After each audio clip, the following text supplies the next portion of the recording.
नमस्ते, यहाँहरूलाई स्वागत छ विनिता किचन्समा। आज मैले बच्चाहरूको लागि एकदम मनपर्ने यो ढुङ्ग्री र यो सानो सानोवाला ढुङ्ग्रीको रेसिपी यहाँ लिएर आएको छु। बच्चाहरूले एकदम यो बजारको चिज खानुभन्दा घरमै बनाएको एकदम स्वास्थ्य, तेल पनि राम्रो हुन्छ। पहिला मैले यहाँ तेल बसालेँ। अब त्यसपछि तेल मजाले तातेपछि यसमा ढुङ्ग्री राख्दैछु।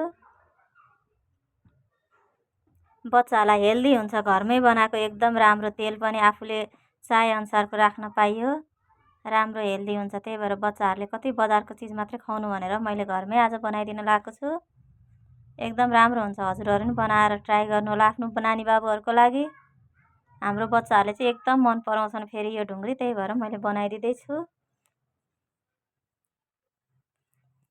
एकदम मजाले यो अलिक घाममा चाहिँ सुकाउनु पर्ने रहेछ। अलिक पानी परे हुनाले मैले चाहिँ घाममा सुकाउन पाइनँ, तैपनि राम्रोसँगले गरेको छ, भएको छ।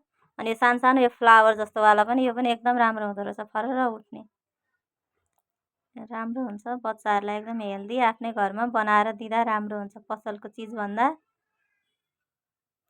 बच्चाहरू पनि कहिलेकाहीँ यस्तो बनाएर दिनुपर्छ, एकदम खुसी हुन्छन्। आज सटरडे भएको हुनाले नि मैले बच्चाहरूको लागि खाजामा यो राखिदिएको छु।